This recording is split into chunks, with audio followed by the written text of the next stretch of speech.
We'll just go then. Apparently, nobody can hear the lawnmower outside, so we'll go with it. This video, I've actually been enjoying the Raise Guide videos a lot.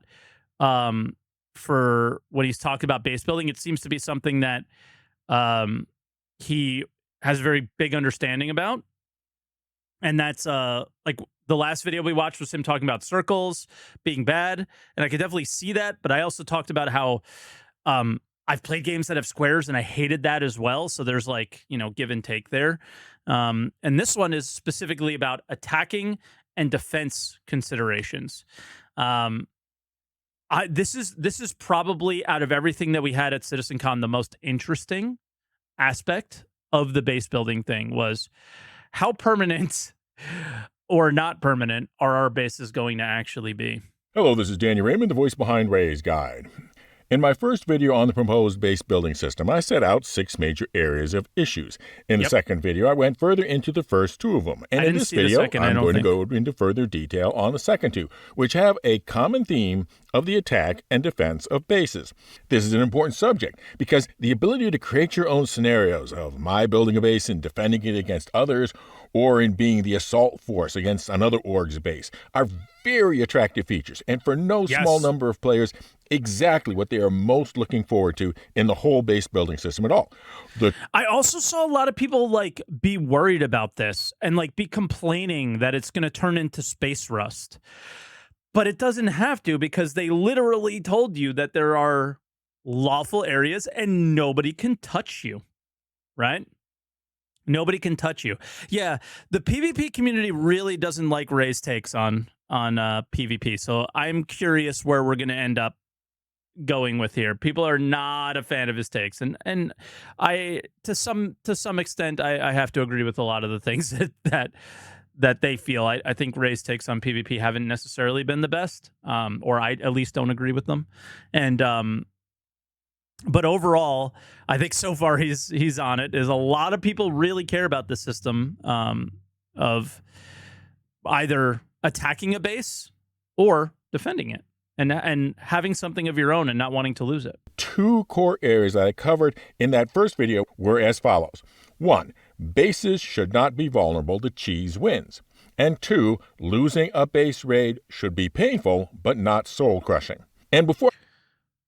Bases should not be vulnerable to cheese wins. I'm not sure what he means by that, so we're going to let him get into these details. Explain. Let's be clear that these are my suggestions. They're not predictions, although I certainly do other videos that are predictions, nor are they demands, and they certainly are not leaks. I have no inside information and not really much interest in discussing leaks at all because they are so often just plain wrong. These are based Ray suggestions. And I'm going to discuss this from the standpoint of bases on non-secured spaces, on non-secured planets, because it is the most extreme case, and thus solving the issue. Okay, so that's a very important caveat of this video. So he is only talking about, if you remember the CitizenCon panel, the far right lawlessness, I think, is what he's talking about. Issues for non-secured planets is the most challenging, and once solved for the non-secured Yeah, he's saying non-secure, but I think it was lawless was how it was described. You had fully lawful, which is where your base was impossible to destroy. Then you had the in-between, where you had NPC help, I believe. And then you had the completely lawless, no help. It is on you to defend. It's basically Rust. Expect your shit to get raided, right? Planets, the semi-secured and fully secured planets are pretty much good to go. But first, I'm going to start with a step back. It depends on the system, Matt. So the system decides the way, the amount of freedom you have with destroying bases. Questions that were commented on in my prior video on the subject of using a predefined grid of square lots. Is there a precedent for such a rigid system? Wouldn't it need buffers between plots for security and circulation? And would it apply even to a planetary body completely outside of UEE control? Yes, no, and yes. For the precedent, look at the PLSS system, or Public Land Survey System, which is how the entirety of the central and western United States went from conquered or purchased territories into private landowners and leases. They divided up into townships, sections and quarter sections in a straight-out grid. And then later, when the actual land use patterns emerge and the real need for where circulation corridors and such were needed, it would become evident, and the cities and townships would decide where the roads needed to go and created easements from the... Yes, but this is the difference is I think this is a video game. So I talked about this already. I'm not going to harp on it. I just think if you make grids like this, then everything is ugly. The private landowner.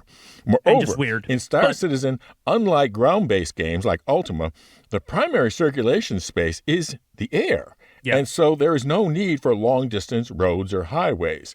It's not going to be significant. More than that, the empty space represents unavailable resources, opportunities for squatters, and a place where an invading force could muster without any authority to intervene, all of which are undesirable. That is why the PL... That's a fair point as well. And I think maybe the part that he's really harping on about the circles, and I don't think I realized until right now, I think our allotment is going to be a square, but the area in which I build will be cyclical or circular, would be my guess. And that's because he basically had one image on the screen from CitizenCon that was a circle that it showed around the player as they were building. It seemed like it was like a rastar tool of some kind. But then at the same time, was it also when they were talking about placing land? I don't remember. While he's talking, I'm going to try to look for that image, but yeah, I don't think it matters as much as he's saying, but the points that he just made are very real. Is say past that tree line, that's the end of your circle. Well, people can basically build up there to attack your base, and if you attack them, you're the one who gets the crime stat. But if he's talking about lawless space, it doesn't matter. Right? So if his caveat at the beginning remains true, you fight wherever, and you are just defending your stuff. The whole world, the whole area that you are in is a fighting ground. So the preparing to take over your base thing is not really an issue in this individual example, as far as I'm understanding what he's saying.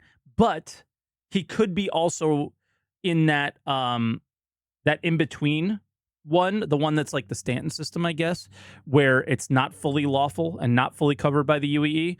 And then those areas you could get crime stats for fighting people outside of your land because you're not standing your ground kind of thing. SS had no gaps in its grid, and why, let's call it the UEE survey system, UEESS, would also define land ownership without gaps.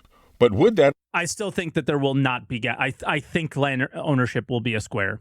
So I think it's just the base building stuff that'll be apply to a completely unoccupied non-UEE planet. Sure. Why? Because the geotech would have UEE survey standards and land ownership record terminology built into it. Stick it into a barren planetoid and it would presume that your goal was to create an eventual UEE member planet, use stellar cartography to determine the poles, equator, and meridians, figure out which of those UESS plots it had just been stuck into, and boom. So how do you get a security buffer around your base? Well, either one of three ways. First, don't build right up to the edge of your land. Yes. Second, have a trusted friend or org mates own the surrounding plots. Or third, just buy the surrounding plots yourself too. Which brings up two interesting side issues.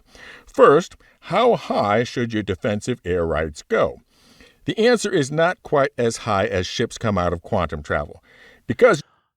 That's also an interesting question. How high? Because we currently have that system. Thank you, Todd, by the way. We currently have that system of armistice zones. I think the armistice zone is also a circle, by the way. I don't think it's a square. And that's basically how I expect it to play out. Is the way armistice zones work now will be the way that your land rights work now. And, yeah, what's it, about 1,000 meters above the surface? Out of a circle. I actually don't know, but I think it's approximately that. It's not too far. Like if you stray, you know, when you're when people were trying to make 1 and 2 SCU boxes, straying outside of a landing zone where you can create like an ROC, put some armor in it, blow it up. You're only about 500 meters from the center of that landing zone. So it's not too far that you have to go. Like your land rights don't extend as far as maybe they should. You generally have no control over where you come out of quantum travel, and it wouldn't be fair to unknowingly come out of QT under immediate hostile fire. Yes, agreed. Second, should there be limits on how much land a single individual or org can own? Because there will certainly be wealthy players. No. Absolutely not. But it should be really difficult to own a lot of land. Right? I think I've been playing a lot of New World lately. And it is not impossible to own the entire map as a company in New World. But it does become more difficult the more you own, or at least that's their plan. Or orgs that could sweep in a buying bid until they have huge tracts of land. She's beautiful. I know it's a smaller game, but rich. She's got huge tracts of land. Now, it's hard to think of a limit that couldn't be circumvented, so my proposal is instead on UEE and faction-controlled areas, new homestead areas are opened up a few hundred square kilometers at a time and at multiple planets and places simultaneously. Because then it's a rush. I think I don't agree with that one, but okay. So that it wouldn't be possible. It is interesting because the UEE owned stuff would be UEE selling you this land, and yeah, maybe. I don't know. Maybe he's right on this one. Possible for a single player to be both at planet age but plant geotags at their most desirable. I don't think he's stuck on an erroneous thought loop. I think he's really thinking about when this stuff actually drops in game. If they don't cover all their bases, there's going to be a lot of problems. And he's just addressing all of the things that he think could be a problem when this comes out. And he is not wrong to be addressing this stuff now. Right before they start actually developing it, you should point out every issue you see in their situation. So when they do actually go to develop it, if they have come across your video, if they have come across a post, they at least have that in their minds and are like, yeah, we got to address this, you know. Places, right. So then your tier 0 is more like a tier 1 or a tier 2 when it's tier 0, right? If you're covering as many bases as possible as early as possible, we get a better feature as quick as possible. Yeah, and land rush games suck. I agree. So for me, I would like everything to be open, and it's still a land rush, but there's so much land that there's no point in rushing. Right. At the opening, and also be at planet B and C at the exact same time. Also, make the process of placing and activating a geotag be a little bit too complicated to be done by a bot or macro. So, with that sidebar out of the way, let's look at a base attack and defense. He just said a bot or a macro. I'm not convinced. Do you think I mean, in this day and age, maybe. Do you think that somebody can create a bot that can fly a ship, scan for a good area, land, choose that land, place the thing down, and buy it? You guys think yes? I don't. Yeah, I guess I'm naive on this. And realize that there are two groups of people. First, the base builders and defenders. Let's call them bottoms, because they're on the ground. And then there are the players and orgs who like staging base assaults. Let's call them tops, because they'll be arriving and departing from above, from the air. And the thing is, for there to be fun and harmony, there has to be a relatively equal number of bottoms and tops in the game. If the bottoms grow weary of being treated badly, they will leave, and then the tops have nothing to do but play with themselves. So if when the base builders start to complain that the situation is being too rough on them, don't say, serves you right for building in an unsecured place, because the worst case scenario is that they will agree with you, take you seriously and say, you're right, and leave. Oh, okay. I think it was very clear at CitizenCon that the base building that they're showing here, it feels like it's going to be in a lawful area. And the type of base building that you're doing in the unlawful areas is temporary. Right? And I think this is getting back into Ray really seeming like he struggles with games like Rust or DayZ or these games that, part of their gameplay loop is that they are punishing. And those areas are not for what he described as a bottom. They just aren't. Right?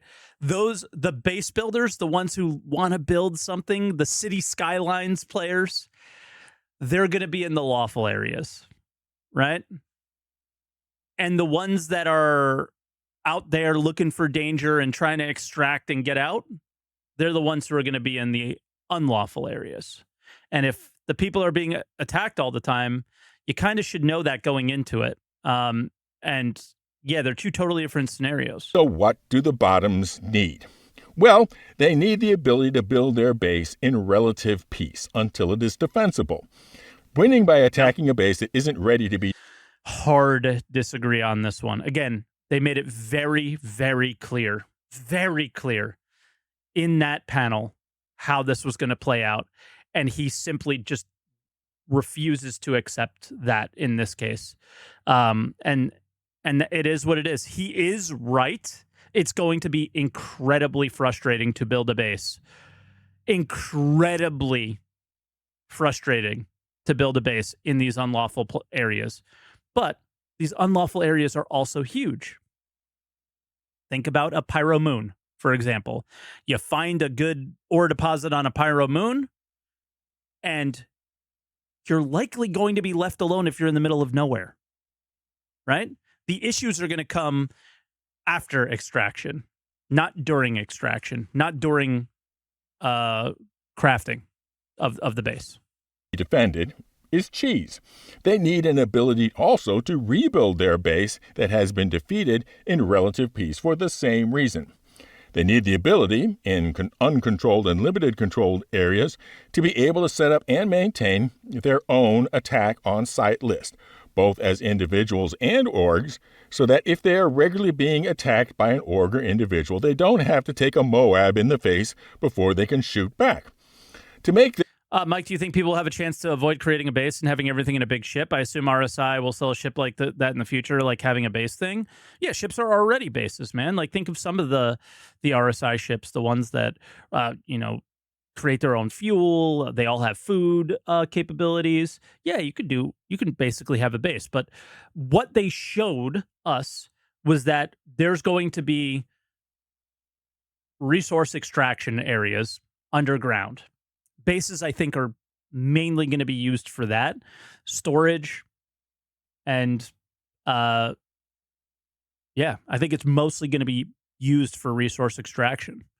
Now, building your home, like is on the screen right now, well, building your home in an unlawful place. This work, there needs to be some sort of game over criteria to say, okay, you've won, or okay, you've lost, so assaults don't drag on forever into tedious sieges. And there has to be a way that this... Part of me agrees with him. But maybe in that middle ground area, remember the one that was in the middle? And it was like, your base is vulnerable, right? I think it was vulnerable, but you got help from the UEE while you were offline or something. Part of me thinks that like you have to like plan a siege and like say you're going to siege it, but I don't know. It just goes against everything that Star Citizen stands for, which is very sandboxy. But I also agree with him because a lot of the fights that currently happen, PvP wise in Star Citizen, the winner is the one who didn't give up and didn't continue to respawn, and the loser is the one who was like, "Yo, I'm going to bed. there are no winners and losers currently, and I think that he is very on point with that, and that'll probably be the same thing when it comes to base building. Happens reasonably organically and in lore so that the victory or defeat feels genuine to the game. And to describe this, I am going to use the comparison of the base to a chessboard. There has to be a king piece. Take the king and game over. There has to be a queen piece. That is a very good way of looking at it. Very good way of looking at it. It's like destroying the power plant on a ship. Right? I now own this. I have placed, like, it's the capture the flag. I have the flag now, kind of thing. The queen and the I like that. dynamic has swung decisively so that you should be able to achieve victory quickly. There should be major pieces, the knights and bishops and rooks, like in Rust to that String are Beds mean you important win. goals. Yep. And then there's also the pawns that initially form the defensive wall that you need to create gaps in order to make the opportunities you need to get at the major pieces. So, from that, what's the king piece? Well, in my opinion, the king piece is the hangars and their associated automated warehouse and freight elevator. Without them, you can't keep respawning vehicles and ship and keep bringing weapons from storage. And what's the queen piece? The respawn-capable medical bay, because without it, you can't keep returning to the battle yourself. I agree with him 100% Only at your secondary respawn port at some station far away. Now, some will say I have the roles of the king and queen pieces reversed, and you may be right. I went back and forth on it while I was writing this. Yeah, The role of the pawns is pretty clear, though. They are the automated defense turrets. And there must be at least 3 types. There must be turrets that are capable of taking out bombs and torpedoes with nearly 100% certainty. These must be available so there can't be an instant cheese win with an A2. Then there needs to be anti-air... fucking A2s, man. I love the ship, but it's created so many, like, complicated things, you know? Complicated issues. Turrets, and that are highly effective so that the combat craft can't take out the anti-bomb turrets too easily. And finally, ground defense turrets, to make life challenging if you are going to try bringing in tanks and such. So that effective base assault will need to be a combined arms exercise. Light ground troops to stealthily make a gap in the ground defense turrets, then armored assault units to take out the air defense turrets, and then air... It's very interesting, his approach to this, because it's assuming that you aren't there to defend it yourself so far. But you absolutely need those defenses that you build to help you. Assault to take out the point defense turrets, and then, if you wish, an optional coup de grace by a bomber. Now, are these separate models of turrets, or multiple configuration settings on one model of turret? The one makes it easier to read the defenses of a base with a reconnaissance run and planned, and the second makes it easier for defenders to adjust tactics between assault and require the assaulting forces to be ready to change. That's why this is Oregon game, all UTC zones covered. Yeah. And that's the reason why I don't like the idea of the window. Is if the game is to go in the direction where it would like to go long term, I don't know if we'll make it there, but one day they hope to not have North American, EU, Asian servers, Australian, right? They hope to have one. We don't know if they'll ever get there. You know, I'm not completely convinced. I think we're going to have regional servers. If they have regional servers, you could create windows of time that are the windows that you could fight. But those windows of time should only exist in that middle area and not the unlawful. Unlawful is unlawful. That's where the sweats need to go, and that's where they need to live, and that's where they need to enjoy being, right? That's where all the fun should be for them. You know, maybe not for others, but also that's where the goodies should be, the things that you're looking to reach, to try to get, like really good resources that you have to pull out of the ground. And then we're fighting over those things constantly. You know, you're scanning surface, you know where the good stuff is, and you're constantly either trying to put your base down or raid somebody else's bases that are in those areas, right? And Yeah. I don't know if I like the idea of windows of time where you can attack, but maybe just in the middle ground one, and then the unlawful is just crazy. Tactics on As the it should fly, be. as during the assault they learn which way each turret is configured. Either is okay method, but it's worth considering which one you want. So, how do you limit the losses from having your base be successfully raided, and how do you give protected periods so the players can prepare their base and recover their base? Well, my suggestion for how this would work, and again, suggestion, is as follows.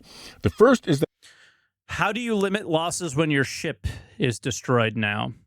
They've talked about cargo insurance. They're already talking about very seriously about like purchased item, like you purchased it on the website, insurance, ways to get that stuff back.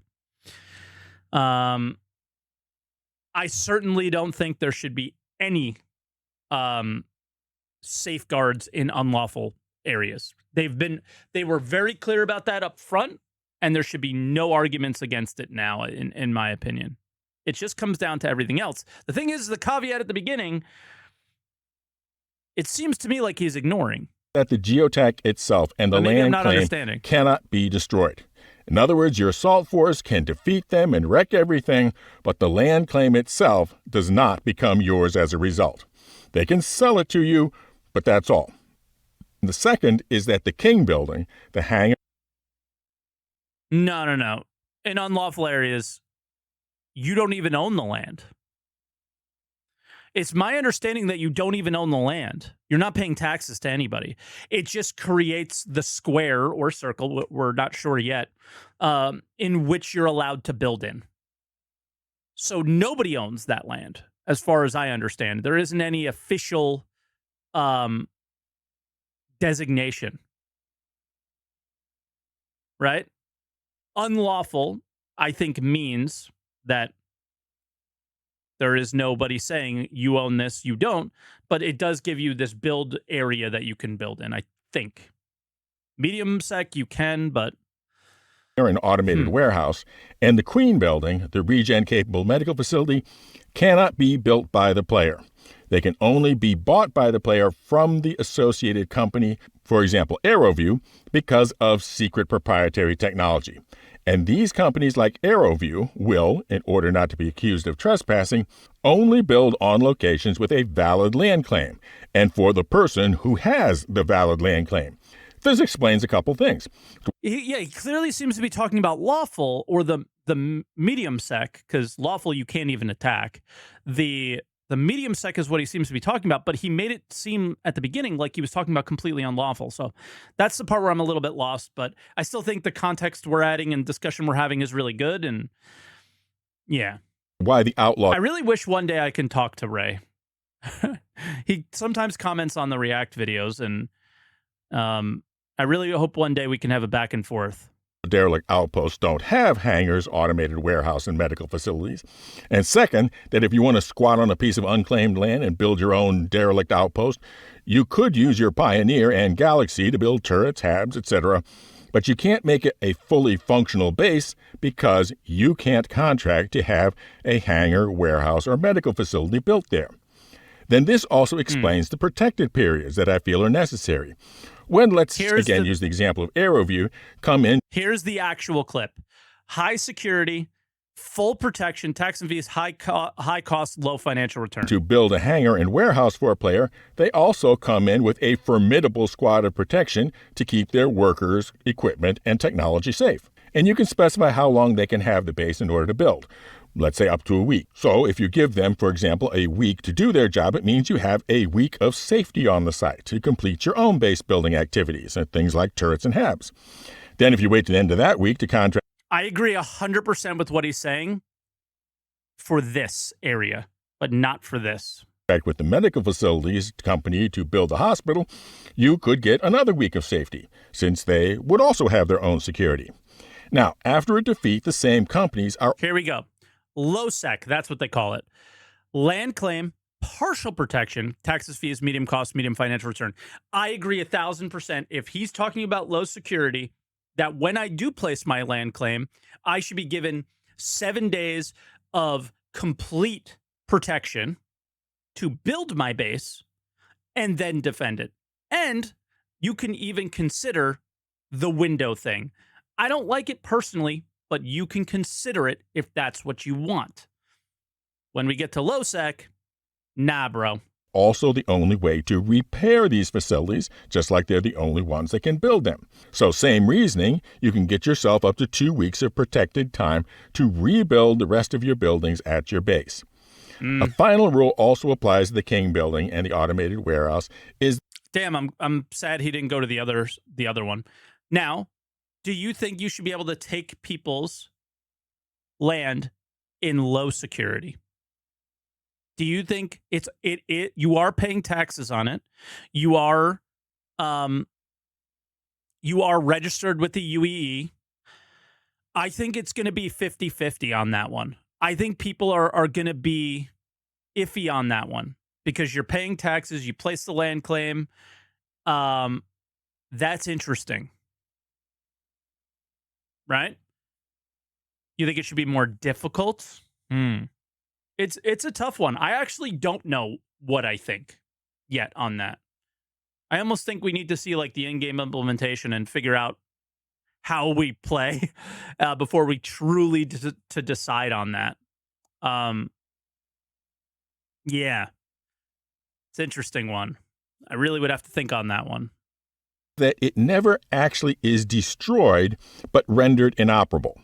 In other words, if they shell or bomb your warehouse, you can no longer get anything out of it, but more importantly, neither can they.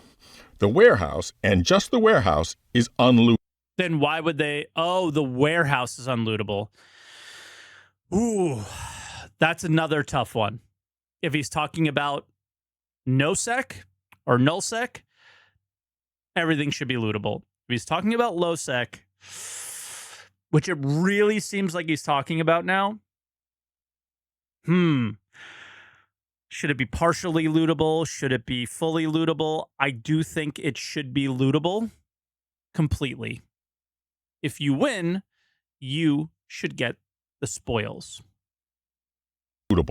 So if you put a bunch of rare and expensive items, freight, and subscriber gear... Otherwise, why do it? And again, if he's saying subscriber gear, they clearly seem like they're just going to give that back to us, and that's not going to be valuable at all. We're going to be duping it. It's just going to get duped into like endlessly. It's going to be ridiculous. In there, you can't get at it until the warehouse is repaired, but it is not lost, which is the balance I'm trying to set as a... That's interesting. Somebody said should be lootable, but should be timed. Like you got a limited time before security comes. Okay. I'm thinking on this one. Like, all right, you fought security off. You have won the base in low sec. You have secured your ability. You have, all the things that he's saying.